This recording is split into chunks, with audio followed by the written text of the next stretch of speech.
In this video, I will show you how to do linear regression with the R software. Before watching this video, please watch my other two videos called Linear Regression and Linear Regression Example.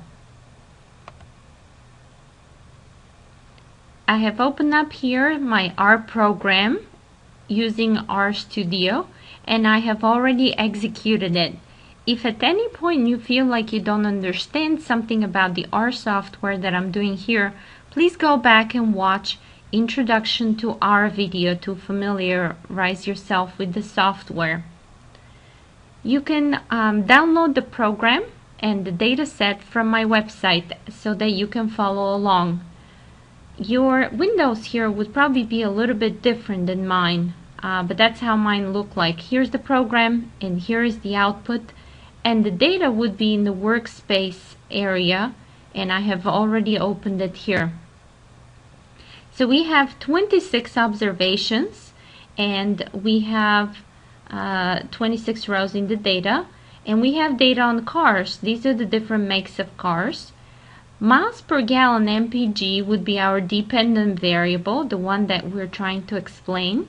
And we have weight here, the car weight in pounds. I have divided this variable by 1,000, and we're going to be using weight 1, this variable that is in 1,000 pounds. Then we have the price of the car in $1978, and then whether or not the car is foreign. So these would be our independent variables, the ones that we will use in the regression analysis. Going back to the program, you're going to have to read in the CSV file called regression_auto, which you can download from my website.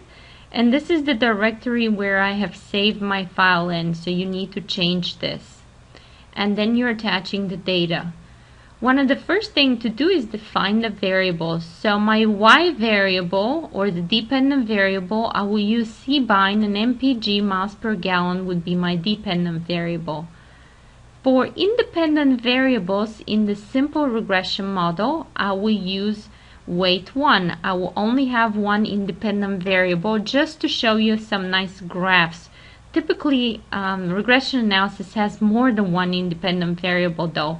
So in the other analysis, we will use X as independent variables, and I use the cbind command to bind together weight 1, price, and foreign variables. So this we will use for the multiple regression later on in the program that we have. So hopefully now that you have defined your variables and you're reading in your data file, these lines are all you need to change in this program, and the rest of the program should work for you with your own data. So the first thing to do is look at correlation among variables, and we can do that by using correlation of our Y variable and all the X variables. And these are the results here. We see that miles per gallon has a very high correlation with weight, negative correlation, and somewhat lower correlation with price and whether or not the car is foreign. The next thing to do is you can plot the data on a scatter diagram using the command plot. Put here the dependent variable Y, squiggly, X1 is the one independent variable that we have. And for data, you're reading in my data is the name that I've given it there. So notice that this thing you can only do if you have one independent variable, because you're plotting one variable against another. If you highlight and execute and run this code, this is the graph that we will see. And so here is the X1 variable that is measured in 1,000 pounds. That's the weight of the car. And our Y variable is the miles per gallon. And again, you can see a negative relationship. So these are the actual values for the Y variable given our X variable. So notice that there is very strong negative relationship, and it's clear that if we want to have a line that is as close as possible to all the points, it will probably come down something like that here. And this will be our regression line that we would want to estimate with the data. Okay, so let's continue with the program. Now we can estimate a simple linear regression, and this is done by using LM for linear model. Put y, your dependent variable, and then x would be the independent variable. And I'm giving this result the name OLS Reg 1. Okay, and then we can summarize OLS Reg 1, and these would be the results that we have here. We're executing these two commands. This is the formula that we have for the linear regression model, and these are the coefficients. So most people concentrate right here on the coefficients. We have an intercept here that is 38, and we have x1. This is the beta coefficient on the weight variable that we have. So the way to interpret these coefficients is that if you have 1 unit increase in x1, which corresponds to 1,000 more pounds of car weight, we would have a 5.53 units reduction in the y variable. I'm saying reduction because we have a negative sign here. So reduction in the y variable, this means that we have 5.53 miles per gallon less if the weight is higher by 1 unit. That's how you interpret this coefficient. This 38 is the intercept. This means that when our weight variable is 0, that's an artificial construct, the y variable would be 38. Now, another important thing in regression analysis is also to calculate, to look at whether or not these coefficients are statistically significant, or it means are they different from 0 or not. So this value of 5, is it significantly different from 0, or it's very, very close to 0?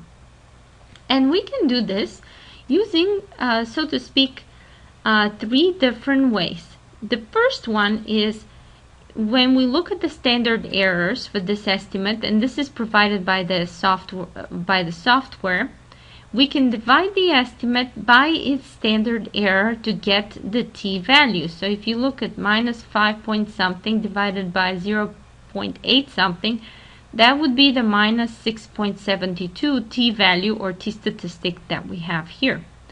Now, we need to draw the t-distribution and look at the rejection areas and compare this t-statistic to the critical region. And typically, if it's outside of the minus 2 to 2 interval, then you have significantly different results from 0. And if it's very close to 0, then we don't have significantly different results from 0.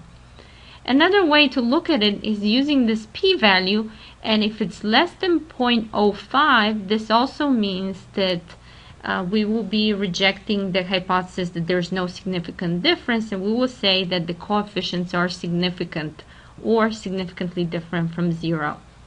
Another way in which you can do that is estimate the confidence intervals, and this is accomplished by using confidence interval, conf_int. You give it the OLS1, the results, and put level 0.95% confidence interval, or 5% significance is the most common one that we use. And here are the confidence interval that we have, and you can look at it's with between -7 and -3. And if you look at these numbers, this is approximately this -5. If you subtract -2 and add +2 approximately. So this is what we are getting here in these confidence intervals. Okay, so if this confidence interval does not include 0, which means it's away from 0, we have significantly different results from 0 again.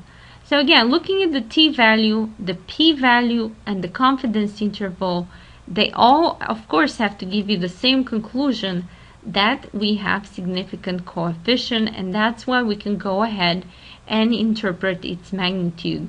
And the same applies for the intercept, that it's significant, although no one cares about the significance of the intercept. Mostly we care about the independent variable. Okay, the next thing that we can do here is do an ANOVA test, and this test is accomplished by doing ANOVA, and in parentheses you give OLS Reg 1. And this is the so-called ANOVA table. This ANOVA table tests for joint significance of all the coefficients. Well, in this case, we only have one independent variable and one coefficient, so it's kind of pointless to have it. But when you have more than one independent variable, that becomes important. So we have the sum of squares listed here, and this is the sum of squares due to regression. This is the sum of squares due to error. The degrees of freedom here is 1, equal to the number of independent variables. And here the degrees of freedom is n, the number of observations, which is 26 in our case, minus the number of independent variables, which is 1 in our case, minus 1, and that's how we got 24. And this mean square is the sum of squares divided by the degrees of freedom. Sum of squares divided by degrees of freedom is this number here. And if you divide this number by that number, that would be a 45. This will be the F statistic that we need to compare and test and compare to the F critical value. And it's an upper one-tailed test, as I explained in the lecture notes. And you basically have to see if this one is in the rejection area. And you can look at the p-value, and this is very, very small. It's less than 0.05, and therefore we have significant results. So all the coefficients are jointly significantly different than 0. We kind of already knew that because we have a one independent variable for which the coefficient is significantly different from 0. Okay, the next thing that we can do is plot the regression line, and you can use AB line, and in parentheses you put OLS regression 1. And when you execute this command, you highlight and run it, this is the graph that you're going to see. We looked at the scatter plot before, and now we drew that line that is the closest possible fit to all these points here. Now, this point and this point lie on the line, but some of them don't lie on the line. And so, if we want to get what we call a predicted value, this is the actual value for y, for our dependent variable miles per gallon. If we want to get a fitted value, we can only get up to here. This is what we predict. And the line, the formula for this line is the intercept plus the slope times the x value. So the intercept here was 38. You can see that from the regression output. And the slope was minus 5 point something times the value of x, which in this case would be 2.5. This is the number of the predicted y value for this point that we can get. But this is the actual value, so we have a little bit of an error here between the actual and the predicted value. And this is the error, or we also call this the residual. So in the next two graphs, I will be plotting these predicted values of y, which will have to end up on this line, as well as this residuals, which is the difference between the actual and the predicted value here. And some of them are positive, and this one, for example, right here would be negative, the distance between the actual and the predicted value. But overall, we see that this fits quite well. This fits, the points are kind of on a downward sloping line, and they're relatively slow, and they're relatively close, so we have a very good fit.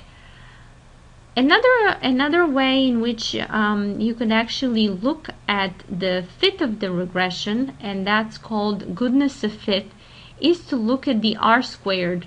And here's the multiple r squared of 0.65. So I'm going to go back and interpret this. So if you have an r squared of 0.65, this means that 65% of the variation is explained by the regression and the rest is due to error. the adjusted R-square corrects for the fact that we might be putting a lot more variables in there that would boost up the R-square but not necessarily help not necessarily overall help with the how well the model fits. So we have this adjusted R-square measure that penalizes for us including extra variables, and in this case that would be a 0.63. So 63% of the variation is explained by the regression, the rest due to error. Okay, so we talked about how to plot the regression line and about how to interpret the results. The next thing is to calculate the predicted values, which is using fitted, and you have OLS Reg 1. These are the results that we have from the simple regression. And I call this Y1 hat. So we have this hat on top of the Y1, denoting that it's a predicted value. We can summarize the Y1 hat, and these are the results here for the Y1 hat. We have the mean of 20.92, and if you go back to the summary statistics, you will see that this is actually very close to what the mean is. And I'm looking back and I realize I don't have the summary statistics here, so I'm going to include this line in the program before I post it online, so you will have them in your program when you view when you download the program. Okay, the next thing to do is, once we're summarizing this y hat, is to plot the y hat against x1. And if you highlight and run this command here, the graph that you will see is this one. And again, as I was describing here, the actual values are somewhere here and here, and what we can predict as far as y values are exactly on the line. We cannot predict the error. Okay. The next thing is we can also calculate the residuals of this regression, and that is accomplished by using resid for residuals of OLS Reg 1 of these results that we have there, and we summarize the residuals. And here's the summary of the residuals, and the mean is 0. So on average, if we have some positive errors somewhere, we have negative errors somewhere else. So we have a pretty good, on average, we're doing pretty well prediction wise. And we can again plot these errors, E1 hat against X1, our independent variable. And this is the graph that we will see once you execute this code. So remember how I showed you the errors or the deviation between the line and the actual value? So you can think about flattening that line, the line that went like that with a negative slope. You can think about flattening it and putting it horizontal. And these are the errors and these are the errors or the magnitudes of these errors from that regression line.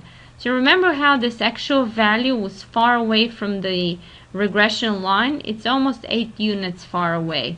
And some of these are very close, and these almost ended up on the regression line. So it's good to take a look at this, because if they're kind of like very close to the regression, to the, you know, they're flat, they're not going up or going down, and that's usually a good thing. But sometimes you will see errors that as x increases, they would like get larger here, something like that. And then we have a problem that we need to correct for. But in this case, we have a pretty good data set.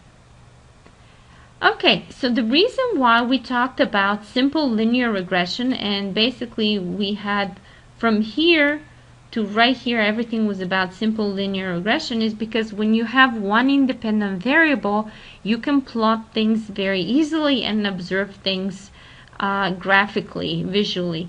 But that's not always the case with the multiple linear regression, yet we want to have a number of independent variables explaining our dependent variables. So that's called the multiple linear regression.